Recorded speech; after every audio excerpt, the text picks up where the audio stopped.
Halo semuanya, balik lagi di Posisi, podcast santai sekali bersama gue Fulky sebagai host kalian. Halo semuanya, gimana kabar kalian semua? Sudah lama sekali kita tidak bertegur sapa seperti ini. Kayaknya udah hampir 1 tahun gue nggak upload video baru untuk podcast santai sekali ini. Dan ya akhirnya sekarang gue nge-upload lagi karena memang sekarang kesibukan gue udah agak renggang bisa dibilang. Dan seperti biasa gue ingin menanyakan kabar kalian dulu nih.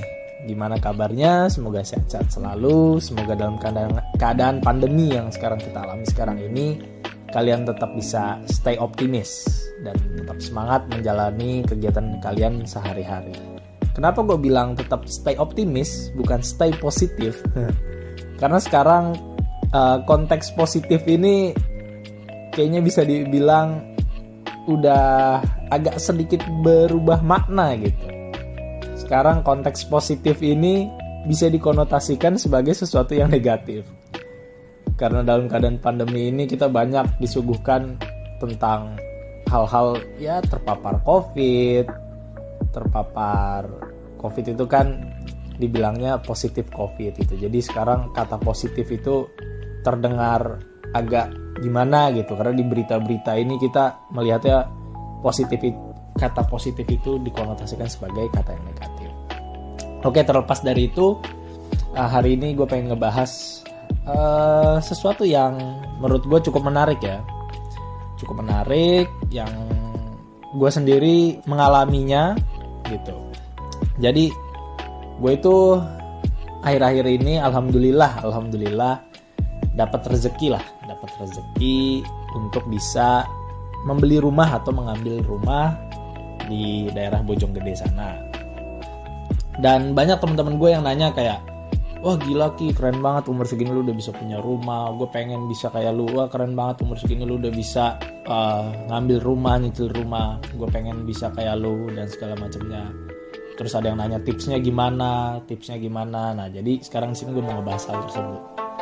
Hal pertama yang pengen gue bahas adalah banyak dari kita mungkin berpikiran atau sebelum-sebelumnya ini sempat viral juga, kayak ada yang bilang di umur sekian itu kalian udah harus punya rumah, punya tabungan 100 juta, punya mobil, punya punya itu, ya pokoknya banyak lah.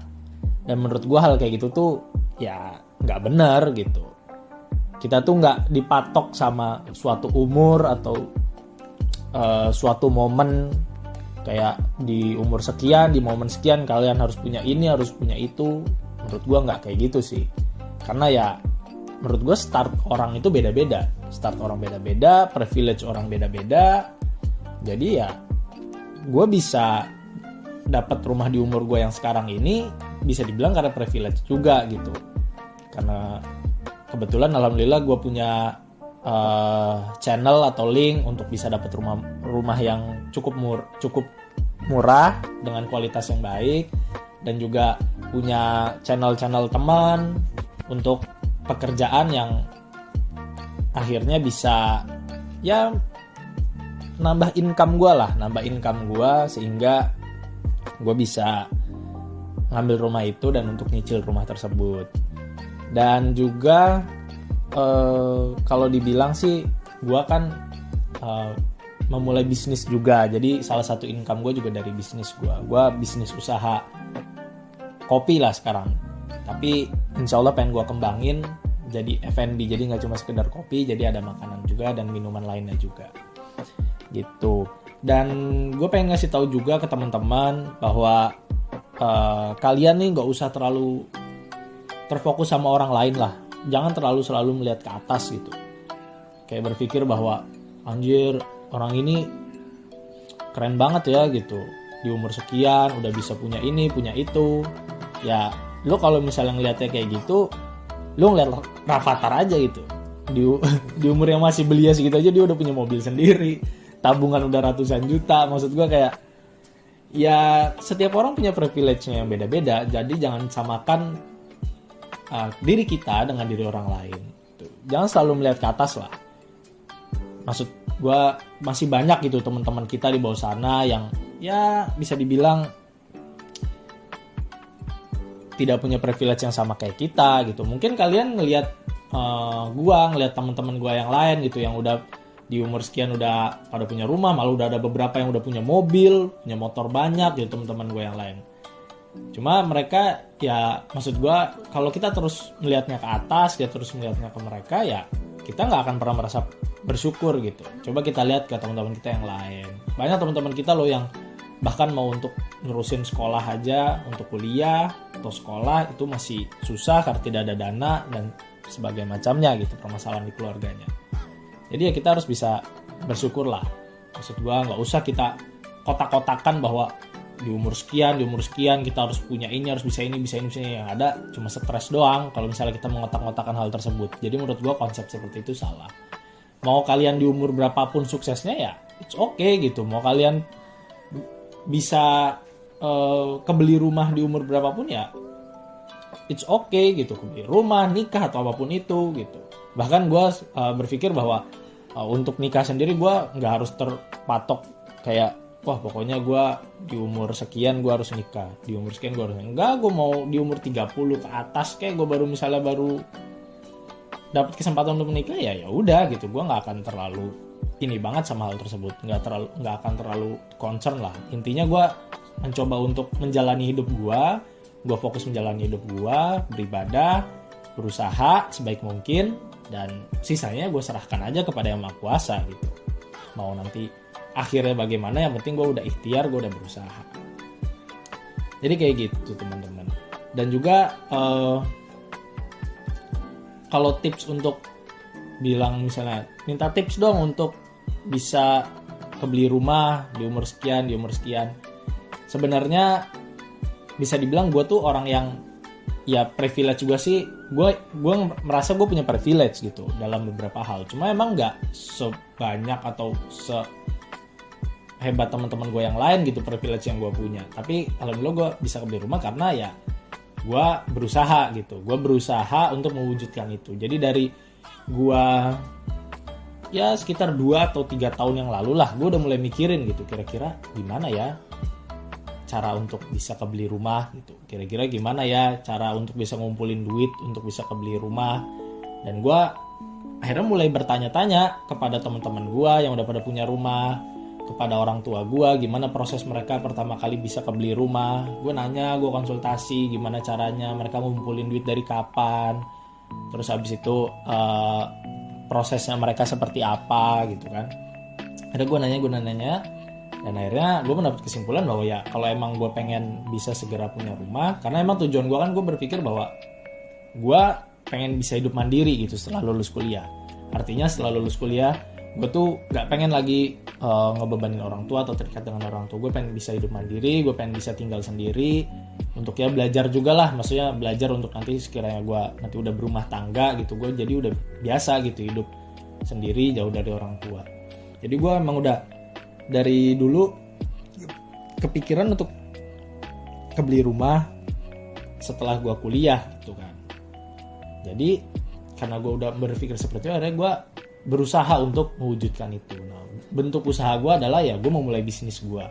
Gue sempat bisnis kaos, terus abis itu sekarang gue bisnis kopi. Terus gue juga sama teman gue bareng-bareng ngembangin bisnis jual beli motor bekas dan spare part motor mobil bekas gitu. Jadi kita ya gue terus berusaha lah untuk mencapai itu. Gue terus nyari link-link channel-channel untuk yang sekiranya bisa ngasih gue kerjaan, income, biar gue bisa untuk entah itu ngembangin bisnis gue atau gue bisa kerja di situ untuk nambah income gue. Dan alhamdulillah dalam proses waktu 3 tahun tersebut ya terjawab lah semua usaha gue itu. Gue sekarang masih belum lulus kuliah, bisa dibilang gue agak ngaret lah lulus gue itu. Ya insya Allah mungkin semester inilah selesai. Tapi alhamdulillah rumah itu sudah bisa terbeli itu atas nama gue. Jadi ya gue sebenarnya mau nekenin di sini yang penting kalau kalian punya suatu tujuan, kalian punya sebuah mimpi, ya kalian usaha benar-benar di situ. Kalian jangan cuma sekedar berpikir konsep di kepala kalian aja. Kalau kalian cuma sekedar konsep di kepala aja ya itu hanya akan menjadi bayang-bayang dan angan-angan belaka gitu. kalian harus bisa benar-benar merealisasikannya, mengeksekusinya. Jadi yang penting berani aja gitu, berani gerak, berani mulai, berani keluar dari zona nyaman kalian, dan berani ambil resiko juga gitu. Karena ya jujur dengan gue melakukan hal tersebut, ya gue mengambil resiko yang cukup besar menurut gue. Salah satunya ya ini gitu, kuliah gue jadi agak terbengkalai dan agak telat lah lulusnya. Ya harusnya gue bisa 4 tahun, ya gue jadi telat untuk lulusnya tersebut gitu. Jadi lebih dari 4 tahun ini. Karena itu tadi gue emang keluar dari zona nyaman gue lah. Artinya gue di situ gue nyari pengalaman, gue nyari kerjaan mulai dari sedini mungkin. Gue mulai bangun usaha, gue mulai nyari channel ya, biar apa ya? Niat gue biar ketika gue lulus kuliah ya gue udah punya sesuatu lah. Karena gue nggak mau gue lulus tapi ya gue tetap jadi ngebebanin orang tua gue. Gue lulus kuliah ya luntang lantung, gue lulus kuliah pengangguran. Gue nggak mau kayak gitu. Gue pengennya lulus kuliah gue bisa langsung mandiri. Gue lulus kuliah gue udah punya tahu jalan gue mau kesini gitu. Ya emang awalnya gue ngeliat teman-teman gue yang udah pada lulus kemarin gitu, dan cukup banyak dari mereka yang udah pada lulus 3,5 tahun, 4 tahun. Itu cukup ya sedikit menyakiti di hati lah gitu. Maksudnya menyakiti di hati dalam arti gue bukannya gak senang mereka bisa lulus cepat, tapi kayak gue ngerasa kayak kok mereka bisa ya. Sempat ada kepikiran kayak gitu, kok mereka bisa ya, kok mereka ini ya sanggup ya, kok gue gak sanggup ya. Sempat ada pikiran kayak gitu. Tapi pada akhirnya gue berpikir lagi bahwa mungkin ini jalan terbaik gue gitu. Mungkin emang Tuhan atau Allah itu memang mengharuskan gue untuk seperti ini, untuk biar kedepannya bisa lebih baik lagi. Jadi gue alhamdulillah gue akhirnya tidak menyesali akan hal tersebut gitu. Akhirnya gue bisa move on lah dari sakit hati gue yang gue ngeliat teman-teman gue bisa pada lulus itu. Jadi ya yang penting kalian percaya aja sama proses lah, sama proses dan usaha kalian. Jangan kalian belum melakukan apa-apa, belum berusaha apa-apa, tapi udah ngeluh aja, udah kayak kok gue gini-gini amat hidup, kok gue nggak bisa gini, kok gue nggak bisa gitu. Ya gimana kalian mau bisa berkembang, gimana kalian mau bisa menggapai impian kalian, menggapai bayang-bayang yang udah kalian pikirkan gitu loh. Kalau misalnya kalian aja untuk memulai masih nggak berani, takut, mau keluar dari zona nyaman tuh kayak males banget gue nih gitu.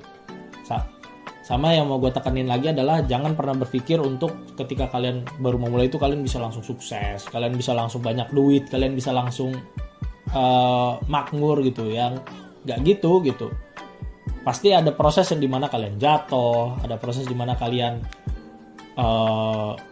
entah itu gak berhasil, entah itu gagal. Nah kuncinya adalah kalian harus tetap percaya bahwa semua itu akan terbayar nantinya gitu. Jadi mungkin itu aja untuk podcast kali ini. Kurang lebihnya mohon maaf. Terima kasih yang sudah mendengarkan sampai akhir. Mohon ditunggu untuk podcast selanjutnya. Stay optimis. Kalau kalian suka dengan podcast ini silahkan like. Kalau nggak suka silahkan dislike. Kalau kalian punya pendapat lain silahkan komentar di bawah. Dan jangan lupa subscribe. Oke? Assalamualaikum warahmatullahi wabarakatuh.